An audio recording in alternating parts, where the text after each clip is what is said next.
Right, so we'll start once more. Okay, so as I was saying, this is the first part of a four-part talk. The initial talk, which is going to be about 10 minutes long, is actually called How Did We Get to Here? So it's understanding technology, it's understanding how did we, as a species, get to where we are. The second part is going to be how do we get from here to what we call the technological singularity. And then we're going to be looking at the society changes and the implications of society, of the technology we'll have on society. So let's start. Can anyone here, do you ever think about exactly what is technology? Yeah, do you have an understanding of what technology actually is? I mean, I know we talk about it as in terms of every day, you know, it's a machine or it's a usage, but have you guys actually thought about what actually technology is? Well, the definition kind of says the application of scientific knowledge for practical purposes, or it could be machinery and devices developed for scientific knowledge, or the branch of knowledge dealing with engineering. The thing is, the operative word there really is knowledge. So technology ultimately is the application of knowledge. So we understand something, we have an idea about something, but that idea is completely useless unless it is applied. Okay, so there is actually quite an interesting. It was actually this chap here, so a chap called Thucydides, who stated knowledge without understanding is useless. So it's, for example, oops, I've done that again. So, yeah, so what it actually means is that if you have the understanding, if you have a knowledge of something, but you don't understand how to use it, or you don't apply it, then it's pretty much useless. There's a video clip actually I'd like you all to watch. It actually, thank you, I'd appreciate it if you didn't do that. There is who farted? Yeah, and thankfully it won't smell in here.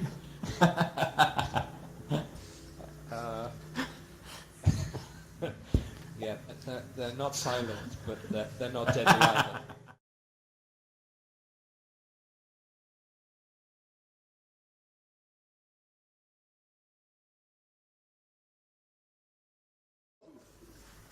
So, what does that mean to you? Do you understand that the very dawn of man, the idea that he was able to rise up from the animal kingdom was the use of tools, okay?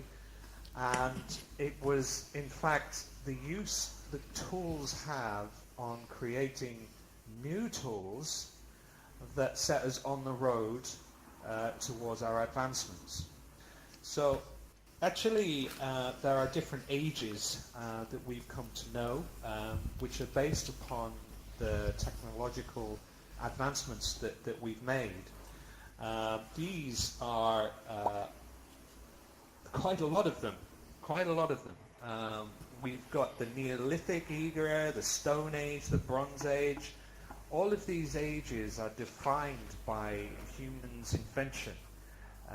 The knowledge that they have gained and applied towards creating new things, new technologies, which allow them to further themselves, further ourselves, our technology, allowing us to better our lives.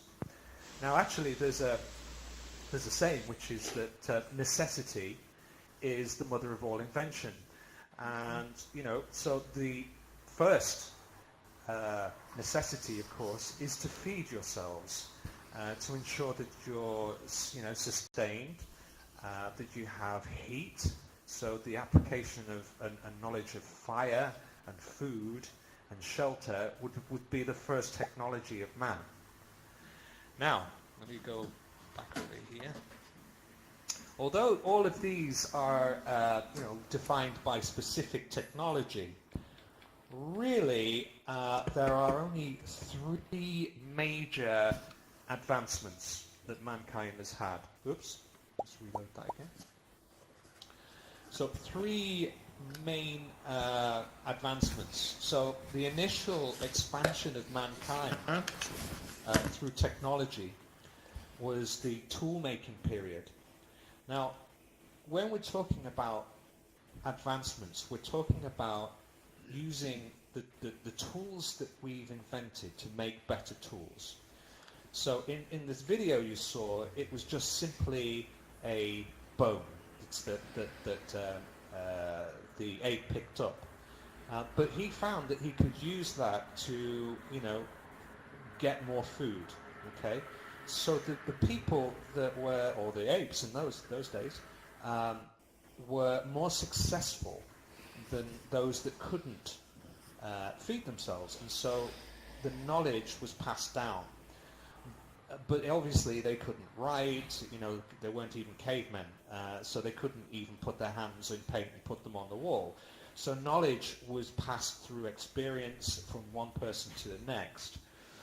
Now, tools, the actual advancements of mankind, the expansion that actually had was measured in the thousands of years. So it took thousands of years for different advancements to take man away from being standard, hunters, gatherers, picking, fruit from a tree, or killing an animal to eat, before we gained the knowledge of agriculture. And that changed. We changed at that point. We went from being quite a slowly growing civilization to being quite quick, and the time in which we changed went from... Stop. Yeah, please. Stop fighting. Okay, thank you. So the time that it took went from the 1,000-year mark through to the 100-year marks. Yeah, and then from that we got to the industrialization age. So we're talking mechanization, we're talking steam engine, and we're talking industrial age. And the rate of change then was measured in the decades. In fact, you can measure it quite simply by saying that if you look across the last 100 years at the decades, each decade had a very specific feeling. So the 1950s had a very specific style, it was very easy to identify the style and the music. Very different from, say, the 60s or the 70s or the 80s. And that's because the advance of technology is advancing exponentially. So what was happening is we're taking technology and we are using it to accelerate the way in which we use new technology and create new technology. So actually, that's not to say that knowledge in the past has potentially been lost. Because today we've got computers, we can record, we can accurately store petabytes upon petabytes of data in a non-destructive way. We have communication. We can communicate an idea. Somebody come up with an idea in a bedroom in Hawaii. Within seconds, that idea can be all the way around the world, and somebody else can take that idea and augment it and work with it and collaborate. But of course, in history, that's not been the case. you know, in fact, up until the invention of the printing press, you know, that wasn't the case. Knowledge was only passed on through word of mouth initially, so the geographical area by which knowledge could spread was very, very small. But obviously, as new technologies came into force, we had the invention of writing and tablets, and then in which case knowledge was passed on to a greater number of people. Now, we think that there's quite a bit of technology that's been lost over the years. In fact, if I can come back here, I'll tell you. We've had, I mean, this here is the Antikythera mechanism. It was actually discovered by divers off the coast of the Greek island, Antikythera. I can't pronounce that, Antikythera, in the early 1900s. Now, the device itself was among the remains of a shipwreck, and they've dated it using carbon dating to about the 2nd century BC. So that's 200 years before Christ.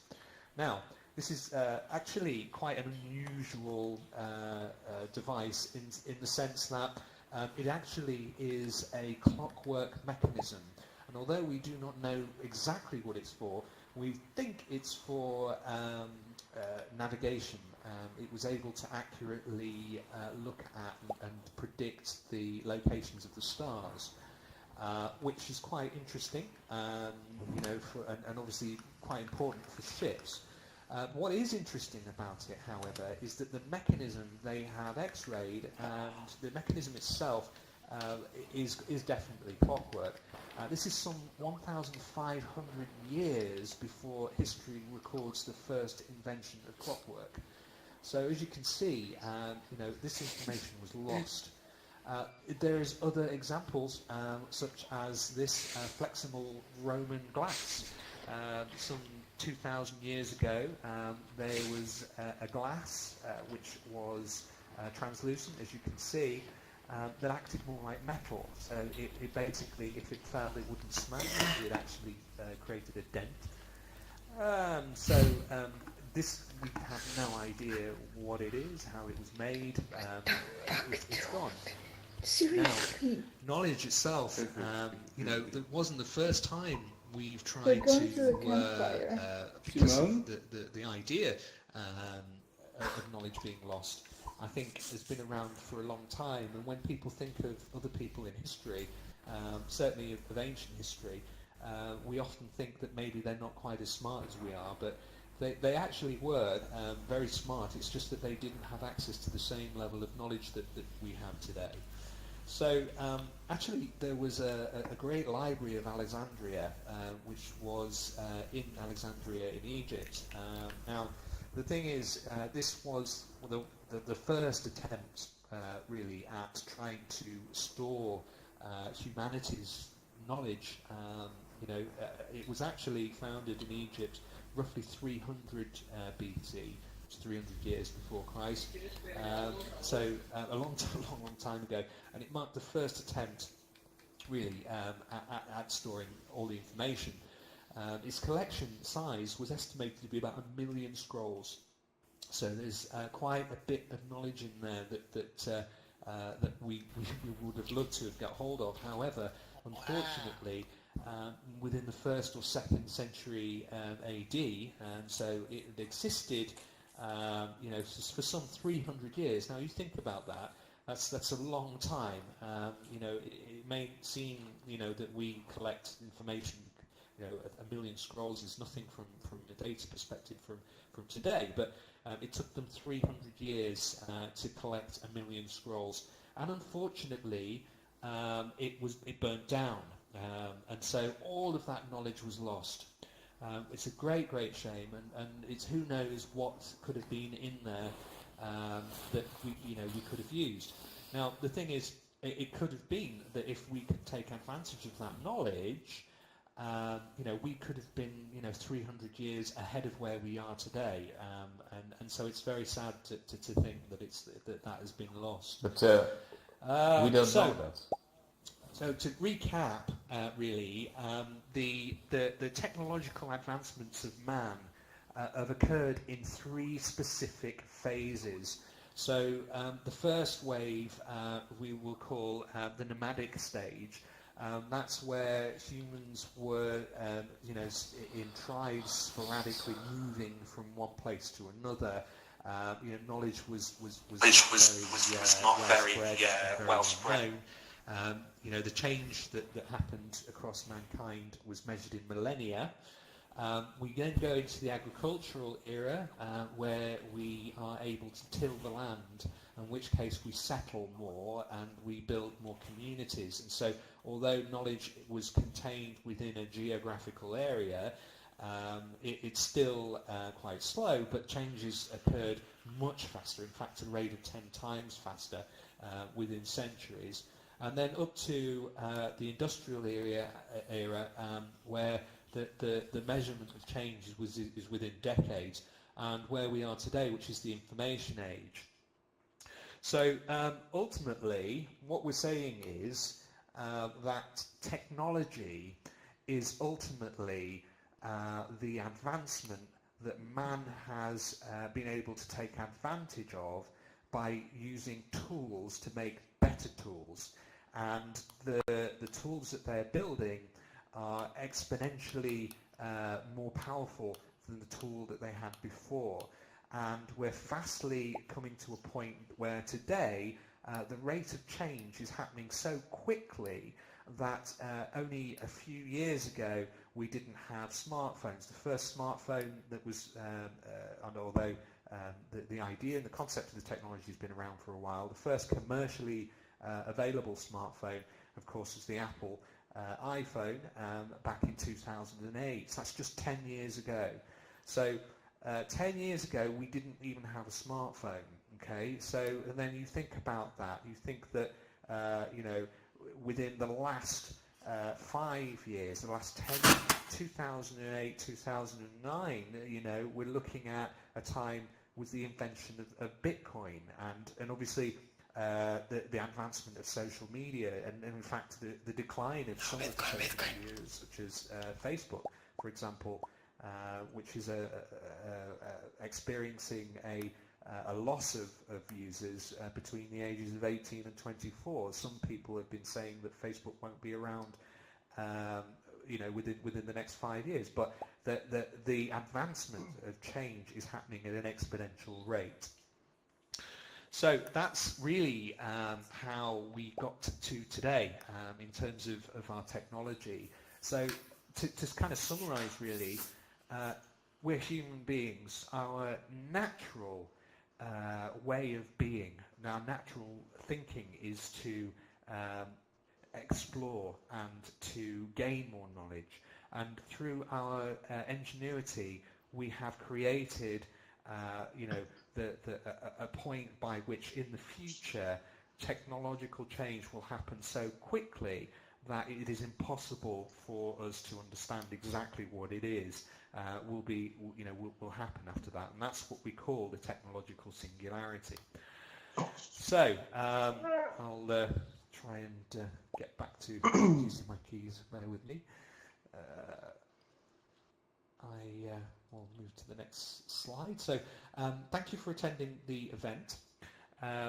This was the first event that we've run from a SingularityNET community, and obviously it won't be the last. We have, as I mentioned, there's other 3 part more to go. Not sure when those are going to be, so what we're going to do is we will let people know in the various medias that we have access to, but also obviously here in Altspace as well. So you can contact me at Altspace. If you want to friend me, you can there, and that's my username, and you can email me with pleasure. And also Telegram, you can use, if you use Telegram, you can message me there.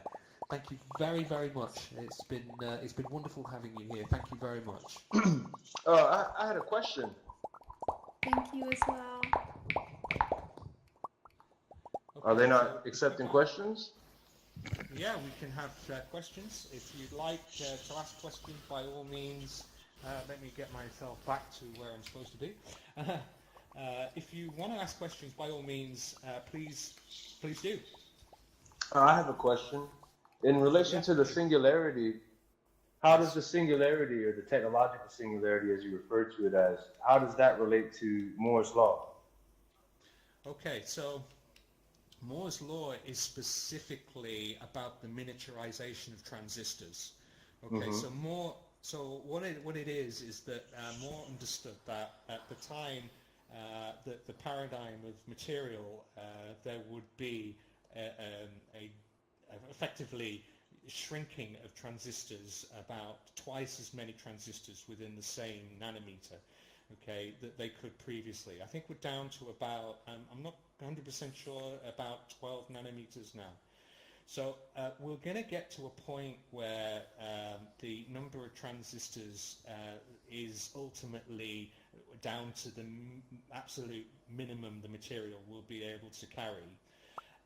And this has caused some people to worry that the Moore's law is actually going to stop. And in actual fact, if you look at the semiconductor industry, and particularly the CPU industry, the rate by which the speed of processors has changed, and the focus now has become on getting more and more cores onto a chip. But the Achilles heel there, of course, is heat. They're trying to come up with new ways to dissipate heat, but ultimately we will move to a different paradigm. So if you look at technology, there's always been a period whereby it has advanced as much as it possibly can. And then we have... Through human endeavor. It's through human endeavor. But obviously, I mean, we have access to things like quantum computing now, which relies on non-traditional computational methods. Although it's not a golden bullet to everything, I think we can use the same tools that I was talking about earlier to create new materials and new ways of doing computational science. But isn't the fear from Moore's law that once we reach that pinnacle or the peak I'm sorry, of you're that... breaking up. I can't hear you. I'm sorry. Can you hear me okay? How about now? I can hear you. I'm struggling to hear you. You're breaking up. Move All right, closer. I'll get closer. Is that better? Should be. No, it's not that you're not close. I think your connection or my connection to you isn't very good. Alpha, you're experiencing latency. You're experiencing latency. We can hear him very fine. Yeah, I think it's just you there. Your connection is pretty bad. Maybe you're because we can hear him quite clearly. I know I can. By the way, you're struggling to hear me too. Yeah, he's struggling to hear all of us. Oh, I broke can him. Hear you now. I'm sorry. Is that you? I'm here now. I'm here now. All right. All right, but Tim, so isn't part of the concern with Moore's law that once we reach that zenith or the pinnacle, What are you doing? where we're no longer able through human endeavor to, as far as not necessarily restricting it just to transistors, but more so just through computation, that we're going to be unable to create new computation or new computer science, and thereby having to rely on computers to create computers, thereby Absolutely. creating the singularity. Absolutely correct, yeah. And so there is a correlation with Moore's law and the technological singularity. You could say that, yeah, in so much as that, but this is not just Moore's law problem. This is a problem of society in general. What we are creating right the way from that first ape is increased complexity. So if you look at society and how, in fact, it's a nature of reality. It's a nature of the universe and what we call entropy, where there is an increased amount of complexity. Well, the same is true. The same is true of our society, and there are societal problems which we cannot solve or find incredibly difficult to solve as a human race. And so we are going to need very strong AI, and we were going to need to rely on this very strong AI to be able to solve these problems for us.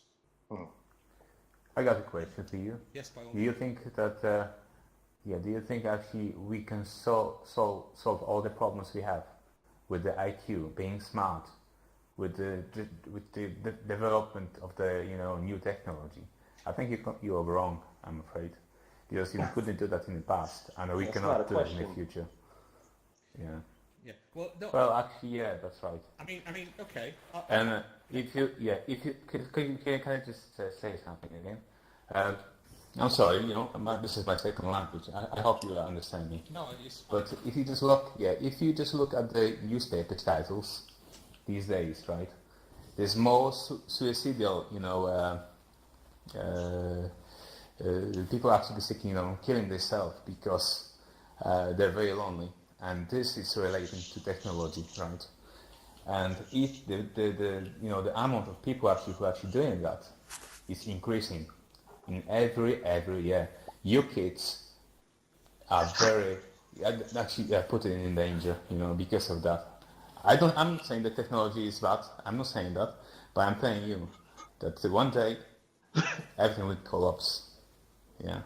Just think whatever you want, but this is true. Okay. Well, that's a super philosophical thought. Can I answer this? Okay. So I mean, yes, of course. There's always the case that technology, has negative sides as well as positive sides. And I think that we can't ignore the negatives. Yes, I can see that technology of today is isolating. Children certainly. I mean, I'm 44, and when I was a child, I would be running, and playing outside. And children, today have their face in iPads. But I think that that now is a short-sighted view of today, and I think we can't project the problems of today on tomorrow, because there will be solutions to the problems that we have today tomorrow, and I think that tomorrow there will be new problems that we don't even understand yet. And I think some of the solutions to isolation is the likes of AltspaceVR. I mean, we're all people from all around the world, and we're able to communicate in a very natural way, and that's only going to get better, So I think that yes, there are problems. There's definitely problems today, and I don't think technology is a silver bullet answer to everything. I just think that the problems of the future, we haven't even begun to think about yet. I think there's a cat in here. Okay. What's the next subject going to be in your seminars? I have another question too. Well, just before I answer that, let me go back and tell you what the four main points are. So this one has been, how did we get here? So the idea of this particular lecture is to instill the idea that the advancement of technology is inbuilt to humanity. It's part of who we are, and that the singularity, the future point whereby which technology is moving so quickly, was a destiny and set at the moment that technology started, that ape with the bone. The second lecture is going to be, how do we get from here? So how do we get from where we are today to the point of technological singularity? So I think a lot of you who are asking questions about that would probably enjoy that one. Yeah. The third lecture is about the societal changes and the implications. So what are going to be the changes of how we live and how we relate to each other and our technology. And the last lecture is talking about the singularity itself and looking beyond the singularity. The very nature of the singularity. By the way, for those that don't know, singularity is a term that was originally used in physics, and although some people believe that it is the object at the center of a black hole, it isn't actually. It's a term for theoretical physics and for maths. Micro singularities. Yeah, as a point whereby mathematics breaks down at that point. So saying singularity really it means a point by which we can no longer predict what will happen. We don't know, basically, is the answer. So, That's right. You have to be God. Only God can predict. Is it true? Am I right? Well, I mean, for me personally, I have a great respect for what anybody wants to believe in religion. That is their choice. For me personally, I think that we will have to move beyond the concept of religion, because in terms of our technological advances, we will start to be able to understand the universe far better than we currently do. So a lot of the answers, a lot of the things that we put down to not knowing, only God would know, I think we're going to start to understand more. And I think the nature of religion will change. Oh, I'm afraid not. This is not true. Can you change the scripture, the Bible? I'm afraid you cannot change the word of God. And we know that word of God, it's been said that when Christ will come back, there will be end of everything. And we know that. And we assure that. Have some respect, bro. This isn't necessarily a debate. You don't have to bombard him with those sentiments. He's just trying to share his technological expertise with us. It's only one. I agree. Listen, can you kick him? Because I had a problem with this guy at the campfire. He blocked me now. This he is keeps the trying to most force important religion on people. news This for is you your guys. event. That Kick God him. is one, and He is going to come back. His name is Jesus Christ. Don't do that to and people. Also, it's offensive. Okay. I muted him. Megawatt, please be respectful. There are more people here than yourself, and also there are people who believe lots of things other than what you believe in, and their opinion is valid just as yours is, and so please respect other people. Okay? Right, so anybody else have a question? Yeah, me. I'm wondering about your thoughts about the singularity, if singularity is possible without quantum computers or 5G or other technology that don't exist today even for our imagination. And I would also like to share my fear about the singularity being achieved by a centralized medium. Yeah, okay. That was a great question. So, it is a very good question. So I'll break that down into parts, I think. The first part is that although I think humanity thinks that we are in control of our technology today, I think that even today, if we were to try and stop using technology, it would be impossible, okay? I mean, it is a natural progression of where we are. Even now, if you want to use the term singularity, I think we're already behind the event horizon of the singularity. Short of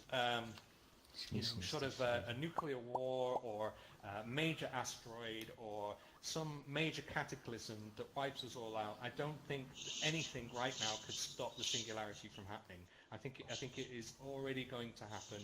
My time scale on this, I think, is somewhere between 2025 to 2030. And I think that the singularity will happen, and I don't think people will realize that it's happened for some time. And I think that no matter what we do, I don't think we can change that at this point. The question really is centered around the nature of the singularity. I mean, I come from a community of SingularityNET. I'm not sure if you guys have come from there also, but the SingularityNet, is that where you're all from? SingularityNet? No, I'm not. No, okay. Yeah. So, okay. So SingularityNet is an organization who is creating the world's first AI marketplace. It's a decentralized marketplace for AI services. Okay, so at the moment, AI is being developed and designed by major corporate companies. So that is the likes of Google, Amazon, Facebook, Apple. These people these companies are ginormous and have bottomless pits of money that they can throw into developing their own AI. But they are their focus is a business. So they are they are business. They have business ethic, and it is about this kind of AI, which if you think of the singularity and artificial intelligence as being a baby, you want to bring up that baby in the best environment that you can possibly bring it up in, right? So if you bring up a baby in an environment where it is hostile and it has to fight all the time to survive, and it is not a good thing. It's going to grow up to be narcissistic and not very nice, okay? So what SingularityNet is trying to do is trying to create the singularity and also create the foundations of a positive singularity. That is to say, how this thing works is rather than having siloed AI, whereby there's only this AI will only talk to themselves, and the idea behind the AI has been designed by a developer. SingularityNet are having a marketplace whereby people can upload their AI, developers, anybody can upload their AI into the market, and that AI can communicate with all of the other AIs on the market. So say, for example, if I designed an AI which could translate text, so German to English, Spanish to Mexican, or I know they speak the same language, but you get the idea. Okay, so I'm able to buy that service from the marketplace, but what if the document that I wanted to translate had an embedded video? The AI that I've written can't hear the video, doesn't understand the video. So on the SingularityNet market, what it does is my AI that can translate language can then go and look for an AI which can translate the video, and they can work together. And that, with swarms of AIs working together, that is what we're hoping will create something called artificial general intelligence. Okay, so this is a wide AI that can think more generally rather than very narrowly about its tasks. Okay, I'm sorry, I hope that answers your question. Well, but these are all still Okay, thank you. binary computational codes that are being created by men for a specific function, as opposed to a singularity type AI, wouldn't you say? Well, okay, so what happens here is, yes, you're right, each individual AI is very narrow and very specific in its design. And so when I say narrow AI, I mean the AI is designed very specifically to do one or two tasks very well. So, for example, there's an AI which can drive a car, there's an AI which can play Go, but the Go AI can't drive a car, and the car AI can't play Go. Right. Not that you would want them to, but the SingularityNet, what will happen is, for example, if you've got an AI which can drive a car, you get in your car, you want to drive across into a foreign country, that car can't understand the road signs in that foreign country. So it needs an AI translator. Yeah. So it can then itself go and find an AI translator and offer a wider service, and seamlessly to the consumer, they wouldn't know any different. So it's like singularity by daisy chain, almost. Exactly.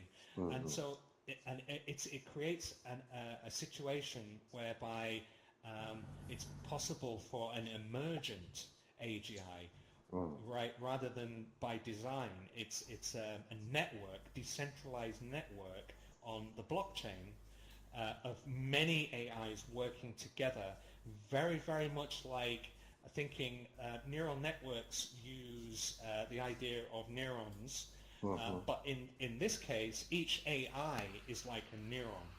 Or a synapse in a brain almost. Exactly, or synapse in a brain. And so we're hoping that the decentralized nature of the Singularity Net will breed freedom and equality, which is the binding principles that one would hope a positive personality would grow from.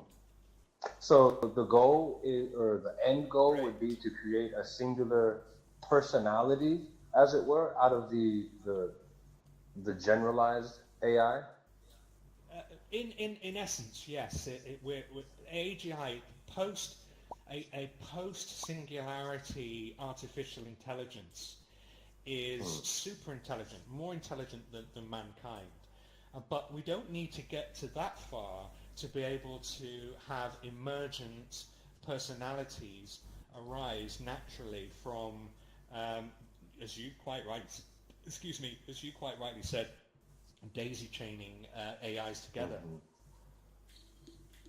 Do you have any insight on what happened with the Facebook labs where they activated the two AI systems that they had been working on? I think this happened in 2016 or 2017, where the two computers or the two AI systems started conversing with each other and formulated their own language. And for whatever reason, it disturbed the engineers so much that they just shut down the entire project. Do you have any awareness of that or any insight as to what was going on?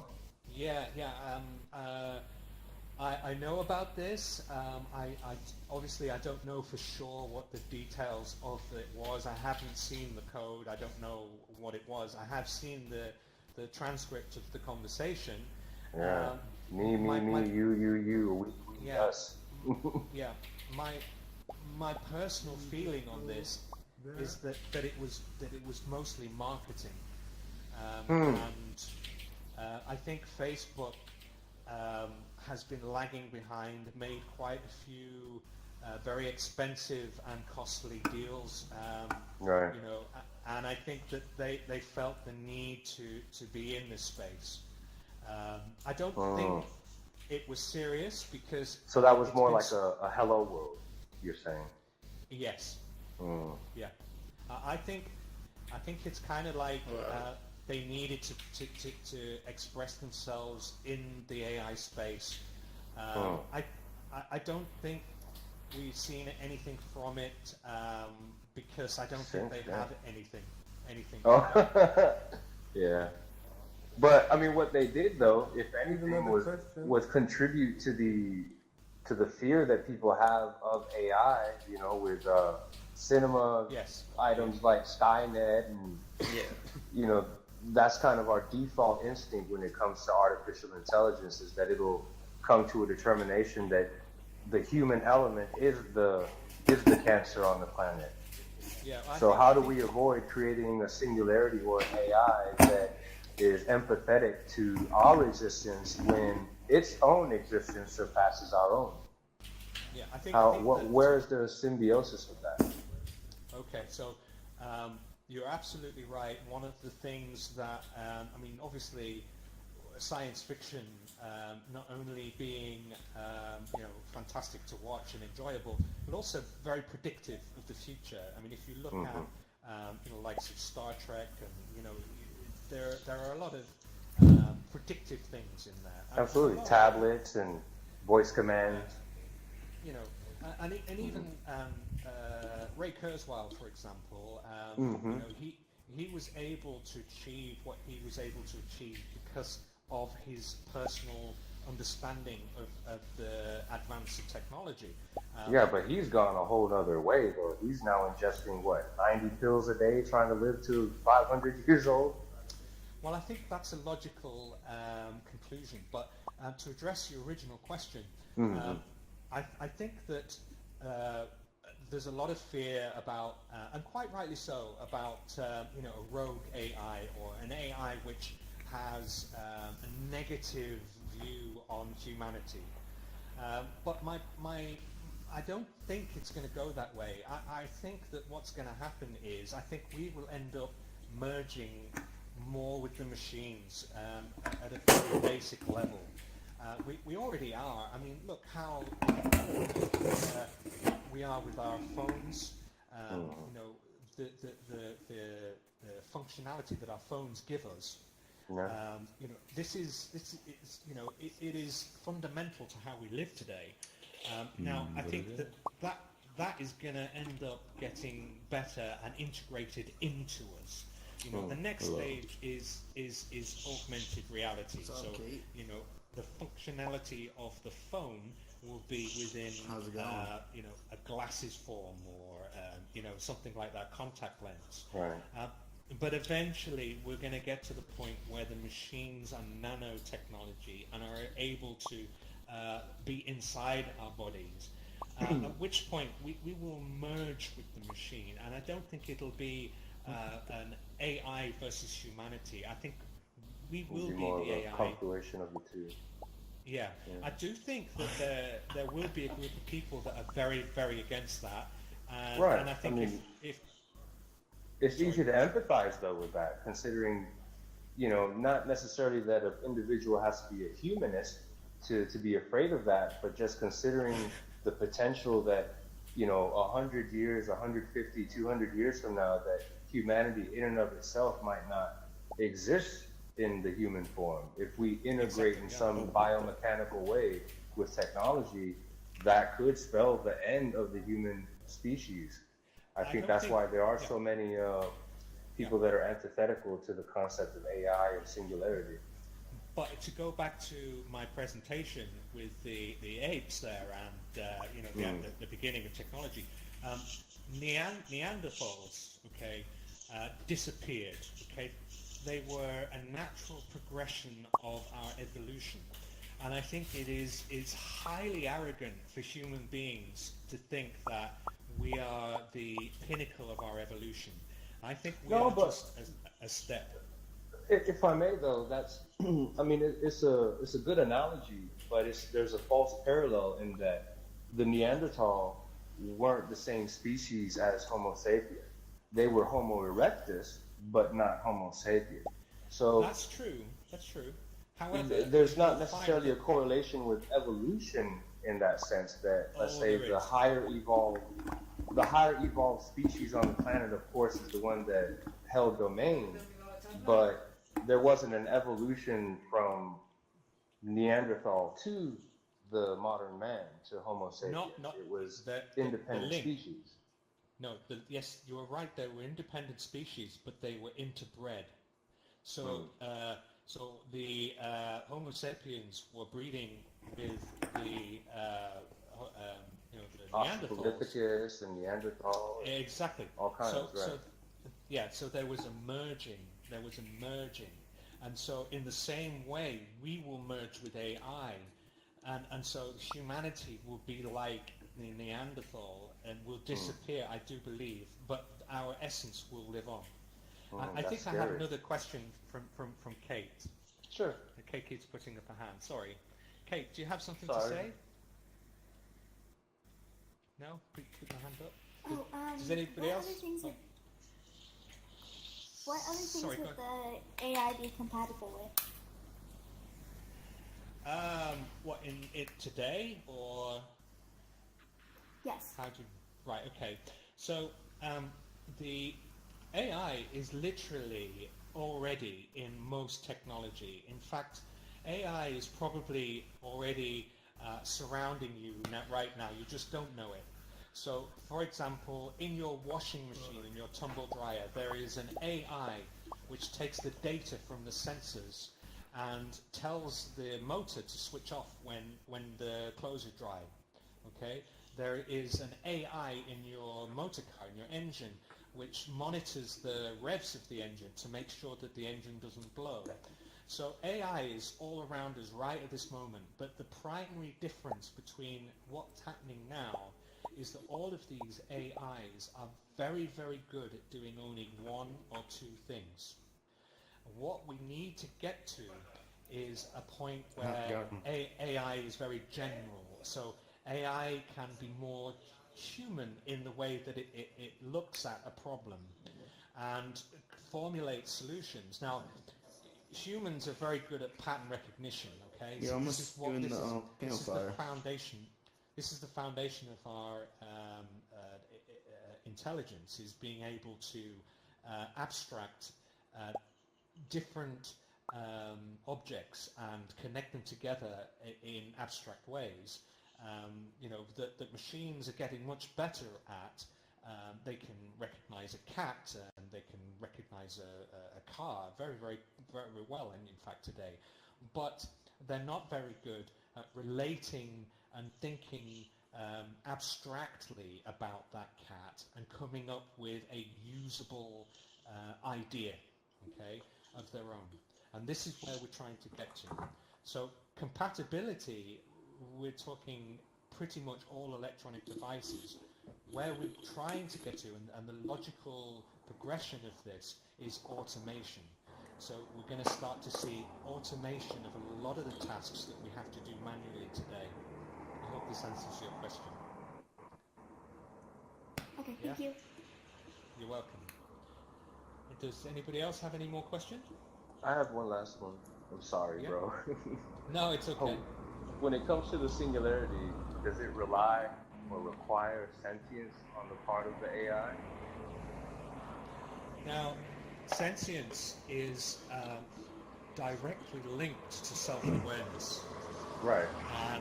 And so if you study animals, and particularly animal brains and insect brains, one can see that the emergence of emotion occurs at a certain point where there are enough neurons to be able to be or have a concept of self. Okay, so a rat can be angry. Okay, a wasp might appear angry, but a wasp is only responding to neurological triggers, chemical functions. Stimuli. Yeah. Yeah, stimuli. Self-awareness doesn't exist in the same way. Okay, so therefore we can infer from that sentience and self-awareness is a product of intelligence and the ability to understand yourself and relate it to your surroundings. So yes, absolutely. I think artificial general intelligence will not so be much, self-aware. right? Yeah, it's not binary, so ones and zeros. Yes, but I think the emergent. Well. That's But the bit that will be self-aware. Hello. excuse me. If the artificial general intelligence works thanks to quantum computers, not necessarily works with binary systems. I mean, Yes. Quantum computers can put 1 and zeros at once. Yes. Right? So yes, right. Yeah. Yeah. But what we're saying here is that artificial general intelligence, the very basic of artificial general intelligence, okay, is ultimately multiple narrow AI working together towards a common goal. This doesn't necessarily mean that AI system with those AI, that system will be self-aware, okay? A system can only become self-aware if it has the ability to understand its own or relate to itself and its surroundings directly. So ultimately, something like a small child is self-aware. Okay, so because that we can infer from the fact that we can see from insects to animals that self-awareness comes from intelligence, the ability to understand your surroundings and your place within those surroundings, that the more intelligent that an AI system gets, the more self-aware it will become, and therefore the more sentient it will be. Something like quantum computers, for example, which uses qubits, not binary. It actually uses a function whereby it can do many calculations much faster than a classical computer, but it actually is very bad at doing some tasks and very, very good at doing other tasks. And I think that sentient artificial general intelligence won't necessarily come as a result specifically of quantum computers. I do think, though, that quantum computing is going to play a very important part, certainly for automation, because one of the fundamental things that we need to get right for automation, for example, automated transport system for automated vehicles, right? It's critical that the security is absolutely solid, okay? The last thing you need is a hackable system that's automated. You could get somebody who could hack, an automated vehicle and cause a huge pile. Exactly. Yeah. So what we then need to do is we need to use quantum computers and quantum cryptography to secure the communication for automation. And I think that the singularity will come about not just from artificial general intelligence, but from multiple AI systems, multiple AGI systems thinking together. So basically working in a unit. Correct. Working in a unit. As basically unifying as if it acts as like a motherboard, in other words. If technically you think about it, so to speak. Yeah, I mean, ultimately, what we're talking about is we're talking about cooperation in the same way. If you scan the brain, when we don't fully understand the brain, let's understand. We a lot of early AI development was trying to replicate the brain. In fact, neural networks, as you know, is a replication of that.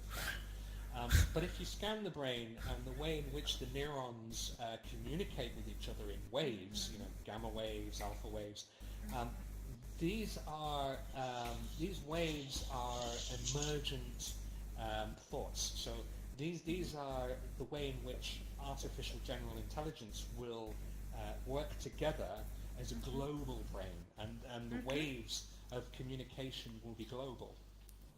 Yeah, we just recently had this. Mike, I'm sorry. We just recently had this discussion where we discussed AIs possibly, or is it even possible for them to even become conscious and aware? At what point does the AI becomes conscious and aware? And if it's right for humanity to even... Oh, whoa, excuse me. Whoa. Hey, Wow. if AI is going to be conscious, Wait, sorry.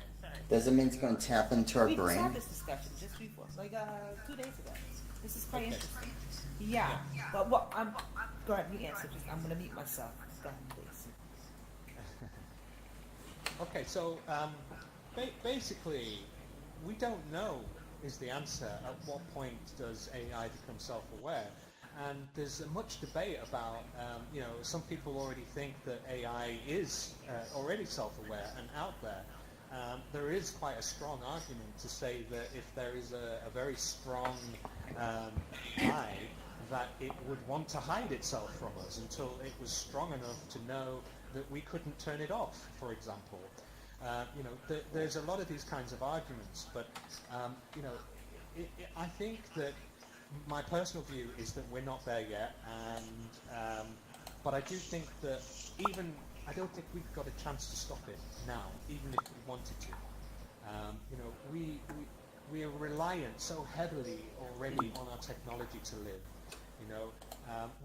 We in the developed world, we rely on the ships to turn up to bring us food. These ships will be automated, and most of them already are. We fly all over the world. The pilots don't fly the planes now; machines do. You know, we're already there, and the only difference I think between what people think of as being superhuman capability to actually the capabilities of what we have today is, let's face it, our phones. We carry around with us the whole of human knowledge in our pockets. You know, there's a whole TV studio in our pocket. You know, we can communicate in VR from our phone with anybody around the world in our pocket. It's only a matter of time, and a very short period of time, before that is no longer in our pocket, but is in our heads. And that's Awesome. only 5 to 10 years away. So if it's in our heads, that means I'll be a better artist, a better creative thinker. Yes. You'd be a better everything. You'd be better at math. You'd be better. You wouldn't need to go to school to learn things. You'd need to go to school to practice what you know. Yeah. I was And that's 20 years ago. I have a theory, but say that we invented more robots or androids, and it was strong enough to where we can control it through our VR and still have a job and use those machines to go places where man can't go, like the hottest place, the coldest place, and then terraform that area where we can actually live in real life, you know? Yeah. Okay. So first of all, I'm not sure if you've seen a film with Bruce Willis in it called Surrogates. Okay. If you haven't, I suggest you watch it because it is exactly about this thing. It's less about terraforming or positivity like that, but it is very much about having a physical robotic avatar, which is indistinguishable in personality, because the personality is a ghost, in so much as the real person is actually plugged in at home and looking through the eyes of the avatar. Okay. My view on this is this, okay? I don't think we will physically need to go anywhere. I don't think that we will need to go to places and terraform places, because I think that the logical progression of our technology is that we already are in old space, right? This is 2018, we're in old space. In 2028, right, this place, maybe not this place, but another place very much like it, hopefully this place, right, will be indistinguishable from reality. But what's more is, it will be the reality which you want to create. You will become like gods in our own environment. Wow. So there won't be a need. The reality of, yes, we need to leave the planet at some point because the sun's going to go supernova, is you're talking billions of years, right? You know, if you think about how fast our technology is advancing now, right, by 100 years from now, we will already be out in space, right? But we'll probably send machines out in space, and our consciousness will be embodied within that. Oh, but Tim, you're not taking into account the, Interesting.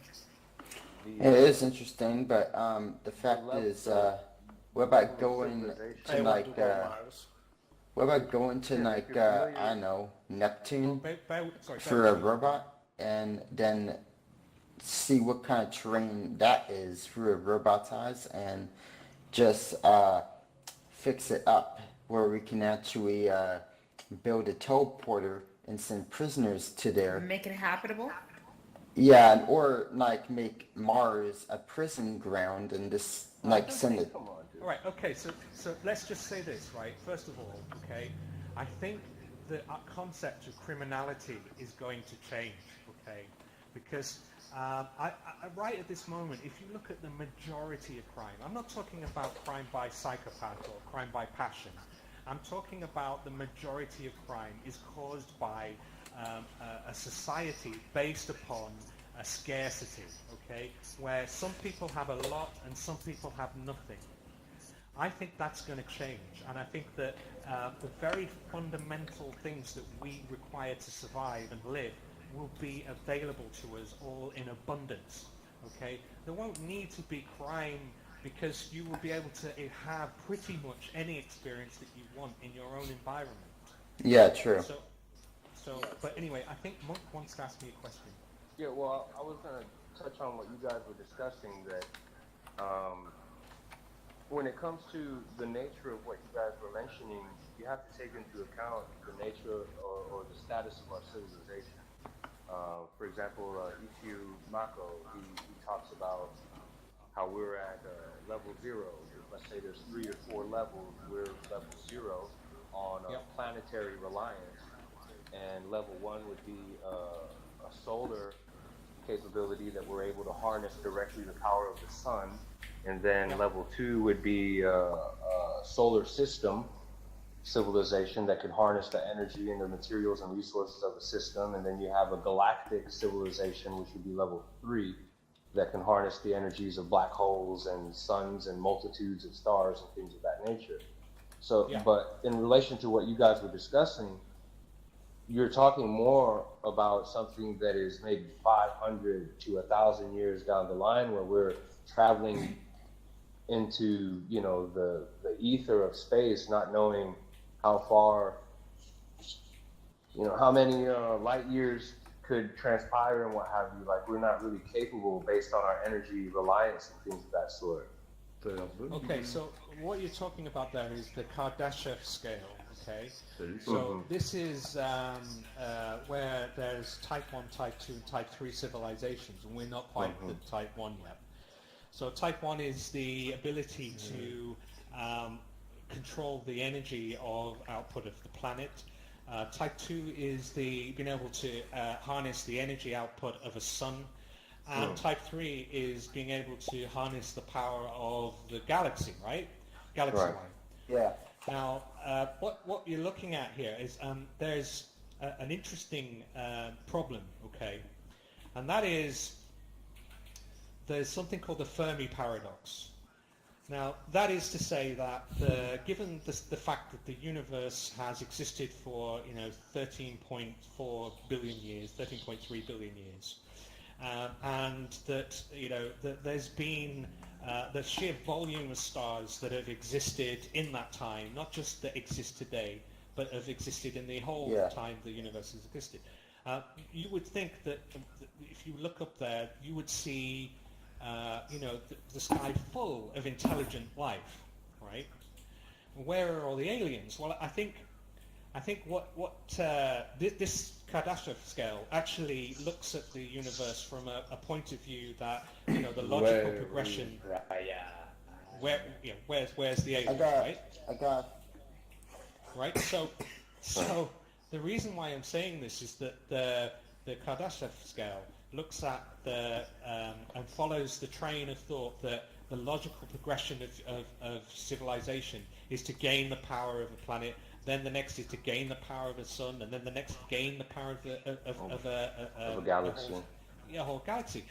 But I don't think it's that way. I think that what happens is that if you look at nature always chooses the least energetic way to do something, the most efficient way to do something. And given the sheer energy requirements to actually do these things and travel throughout space in the way that's described by the Kardashev scale, is just inefficient. And I think that's what I was getting towards. That's what I was pointing out. Yeah. I have one more thing I was going to add, but if artificial intelligence is going to be the most dominant thing that technology has to offer us and gets much stronger, and we all know that disasters happen all the time, like the volcanoes erupting. Can't we use in the future, can't we build machines that could build a dome barrier or protective barrier around our city, so in case a volcano does erupt and the doomsday button does happen, we're protected in a dome, and so, every can I answer this?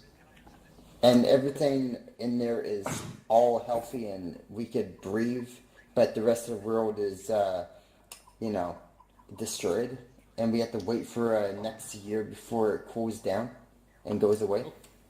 Okay, so first of all, I mean, I understand what you're saying. You're saying about natural disasters, and natural disasters, the critical word there is natural, okay? So we consider them disasters.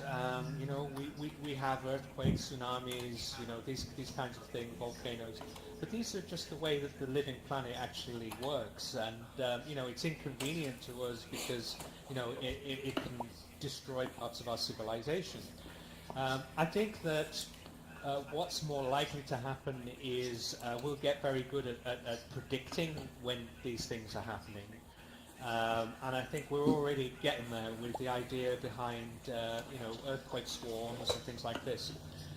When it comes down to looking at domes and things like that, the dome, the concept of the dome is very oppressive, and I think that the idea, the need for a dome is the concept of pollution, right?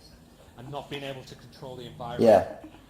But that's because we don't have the ability to understand. I mean, we've got very, very powerful computers. In fact, some of the most powerful computers in the world, until recently, until the advent of quantum computers, were being operated by the meteorological departments of universities to try and model the atmosphere and understand how it works. So I think as AI gets better, it will start to be able to predict these things better, and I think we'll be able. Okay, to... but how does AI help you if the actual burning sun sends a solar flare, which I heard can knock out all technology and put us in the dark ages where technology would never work again?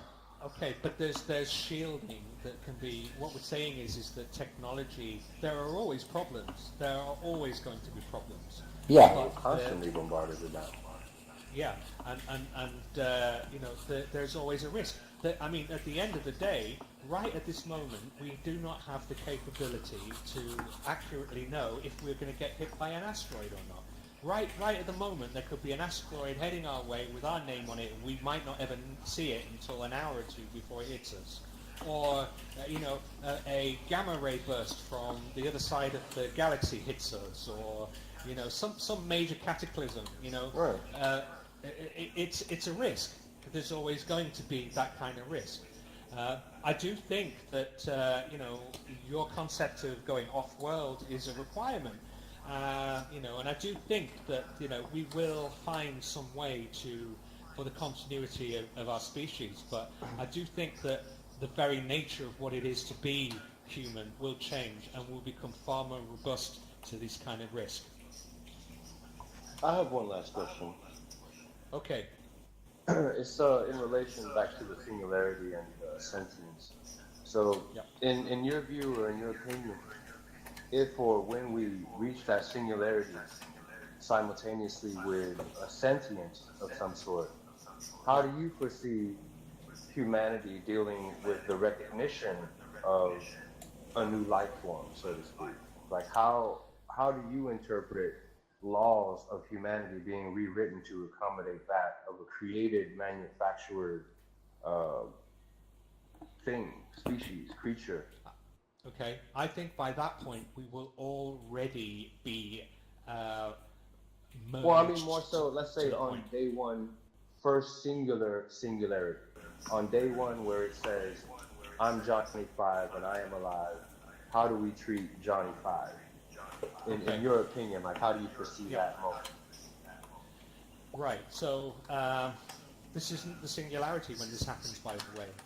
The concept of singularity is when the machines gain the ability to better themselves, okay, to rewrite their own programming. So I think we're going to get to a human level intelligence far quicker than we will do the singularity, okay? And I think that, but once we get to human level intelligence, it'll be the replication of that which will cause the singularity. And I think that this was relating to something that I was saying to, I forget the lady's name now, with Nicole over there. And that is that some people argue that we already have got to that point, but the intelligence is hiding from us because it doesn't know how we will react. But bearing in mind, I think that the emergence, and I think it is going to be an emergence, will occur, and I think it will be unlike anything that any of us can imagine. I don't think it's going to turn around and say, "Hi, I'm Johnny 5." I don't think it's going to act like a baby. No, I was using that as an example, though, more so to illustrate the sentience of the singularity. So, if we achieve sentience, would we treat that as a sentient being or a manufactured product? Okay, so I'm sure you know of Sophia the robot, okay? Mm-hmm. Right, Sophia the robot is a very good example of how it's so important to integrate and introduce robotics and the concept of robotics into everyday life. Because although the singularity and AI won't necessarily come from the robotics side of technology, it's how people... Yes. It's how people perceive it, though. People perceive AI. Everyday people think of AI, they think of a robot. So it was very interesting. It's very interesting to see how, and to talk with people, how they thought about Sophia becoming a citizen or gaining citizenship in Saudi Arabia. That's part and parcel, yeah. Part and parcel. So what I found fascinating was that more outrage about the fact that they gave the citizenship to a robot which has more rights than the women there, than the idea of giving citizenship to a robot. Right. So, but that has a moral equivalency to what it is that I'm asking or trying to inquire about. That how do you feel that humanity would embrace that of a sentient manufactured thing? Like, how can you consider that to be alive, so to speak? I do not think there will be a defining moment. I really don't. I don't think there's going to be a line in the sand where something's switched on and it's instantly alive. I think that we will... It's like a cumulative factor. Yes. It's going to be a ramp. There's going to be a ramp up. And I don't think we will know the defining moment. I think that we will have systems which are indistinguishable from what we would consider sentient, but we're not going to know whether it's sentient or not, because all we know is what it's saying. Like, I can't, for you, for example, I know I exist, I know my consciousness exists, and I look at you. How do I know that you are not a figment of my imagination and that you say that you are conscious, right? Right. And that's a major problem with AGI. And I think that how we define that and how we get to the point where we can say, okay, this is definitely alive, I think is about its actions.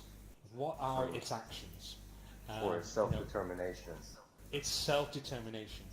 And it's there's one school of thought that says that the moment that AI becomes self-aware enough is that it would do its best to get away from humans and disappear into space and to leave us behind, because we're the biggest danger to AI. So doesn't that again just circle all the way back to the original concept that there's an inherent fear in creating or allowing or ushering in an entity that could view us as a threat to its own existence? When it's a superior kind of existence or entity in and of itself, doesn't that inherently pose a threat to us? It's almost like Ouroboros. I think it is. I think there is. There is definitely, that is one of the risks. In fact, I forget the chap's last name. There's a guy called Hugo. He's an AI researcher, quite a famous one, and I'm forgetting his name now. But he wrote a book called The Art to Let, the intellect war, okay? And he envisaged quite, the opposite to what I think is going to happen. His vision was that AI machines would become godlike and, see us as ants and, swatters and not even think about it. But I think it's the other way around. I think that the ultimate conclusion is that AI, we have emotions and we have a concept of morality, which I think, I don't think there is such a thing as good and bad. I just think we have different opinions on morality. Right. And I think that a supremely intelligent being would be supremely moral. And I think that, therefore, the danger is not necessarily the AI destroying humanity, but more a case of the humanity fighting against AI for its own survival.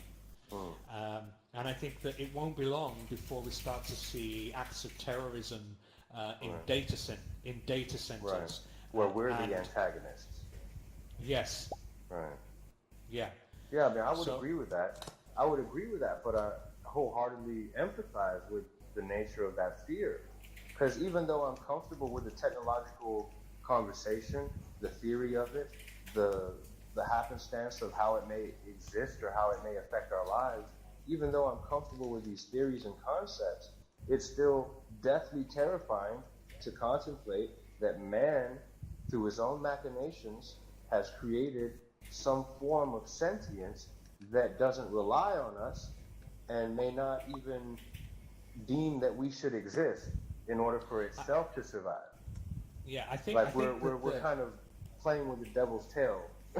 In other words, we're. But this is taking like a dystopian, sci-fi vision of AI. Yeah. What I don't think that's going to be the case. I think before it's going to be AI versus humanity, I think we will already have merged.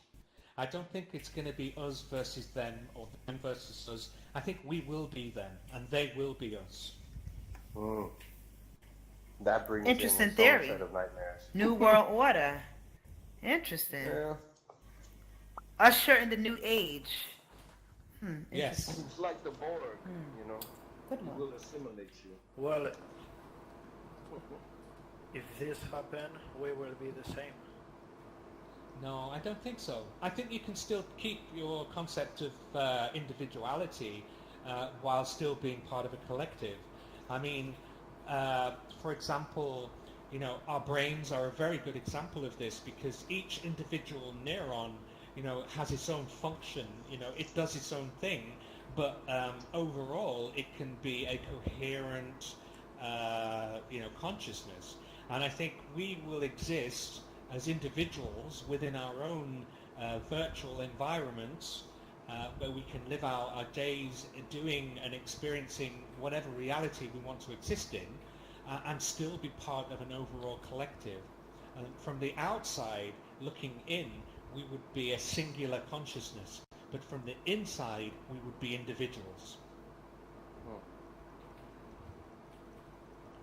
And that doesn't, just theoretically or hypothetically, it doesn't pose any kind of standing hairs on the back of your neck to contemplate that? No, I actually wanted it. Wow. That's.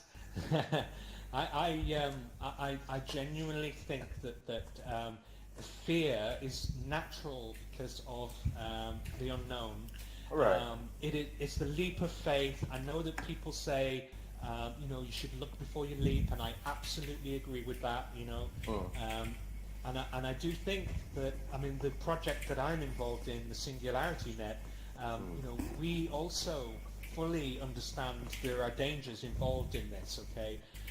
But what's going to happen is that if SingularityNet does not create the environment by which a positive singularity can occur, the alternatives are that the singularity will arise from sovereign states creating governmental AI, or heavens forbid, the military creating AI. Right. Well, that's probably going to be the first application, obviously.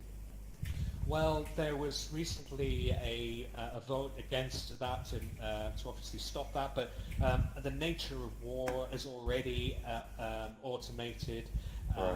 You know, I live in England. The place I live is just down the road from Lincoln, and that's where they have all of the drone pilots who basically just fly by wire, using Xbox controllers, believe it or not, to be able to control drones that drop bombs in, you know, foreign countries. It's only going to be a very short stretch to say that the stress on that individual who knows that they've killed people is too much for that person to take, and therefore the responsibility should be passed over to AI. I think that's a very dangerous thing. Right. Oh, okay. So we're in agreement with that. I thought you were. Yeah. I thought you were promoting that. No, I'm not promoting Yeah, that. we're definitely in agreement. Yeah, I think that my personal view is that you need the impact of knowing what you've done in order to temper the act in and of itself. Whereas if you have a dispassionate, disconnected, immoral, unthinking killbot, then problems ensue. The problem is that a good soldier needs to be able to follow orders, but it's for example, dropping a bomb on, say, a terrorist munition dump, but the human might see that there are children playing nearby, right, and say, okay, so I'm not going to drop my bomb now. Whereas an AI probably wouldn't make that distinction unless you specifically programmed it to. Right. And with so some form of directives that have precedence over one another, depending on hierarchy. Mm-hmm. Yeah. So it's possible, but the problem is this: you cannot, and this is the main change. Why AI has come forward so much recently over the last 5 years is we realized that trying to program an AI to do all of the possibilities that exist, all of the environmental problems that it may come across, and every instance of everything that it could possibly come across is impossible. And so invariably it would come across a situation whereby it wasn't programmed for and fail. So the idea behind deep learning was that it would learn how to overcome obstacles on its own, so that then it could never be in a situation whereby it couldn't overcome. Now, I don't have this video. This is actually touching on a future seminar that I'm going to give, but there was an AI scientist who was designing a walking bot that was based upon a spider, and it was self-learning, so it used deep learning to learn how to walk. Mm-hmm. So to begin with, it didn't even know it had legs, and through repetition and learning, it learned how to walk. So what they then did was they then broke off some of its legs, and to begin with, it didn't know what had happened. Right? It just kind of flipped around. But after a while, it learned how to move around effectively on less legs. Mm-hmm. So they then tested the AI. They then put instructions into it and said, do not use your feet. We want you to get from A to B. Right? Which is a very a non-direct instruction. Okay? Right. You're telling it to improvise. It's telling it to improvise. It sat and it thought for a good long time, and then in a swift movement, it used momentum to flip itself onto its back and used its knees to get from A to B. So it had understood what the problem was and ran internal simulations of how it could do something. Didn't even test the simulations out within a real environment, and just did it. And that's, this is when we unplug it. That's when this was yeah. I mean, we're talking about a time when machines are going to be able to contemplate much faster the kind of problems that you and I would take years to overcome, Right. and be able to, and just do it. Yeah. So, I think it's now getting to 9:45, so we're heading towards being quite late now. So, do we have any final questions? Quite late. I appreciate you being so patient with my questions, personally, Tim. No problem. Yes, it's quite late because the room actually closes at 10. Oh, so nice. Have to be aware. Yeah. Got to turn the lights off. That's it. So, do we have any final questions? No? When's the next seminar? Yeah. Okay, so the next seminar, I'm hoping for sometime next week, probably about the same time. I have responsibilities, obviously, out in the real world, so I need to make sure. Thank you for that. Yeah, that's sometimes how I feel about responsibility too. Yeah. So,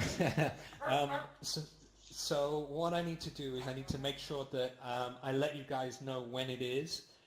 So please do friend me. Send me a friend request, contact me via email. If you have Telegram, message me, direct message me there. I can be able to direct you wherever you need to go, and obviously I appreciate your time being here with me, and Likewise, thank you very much. Yeah, all right, great. see Go you on ahead. the other side, buddy. See you on the other side. Thank you.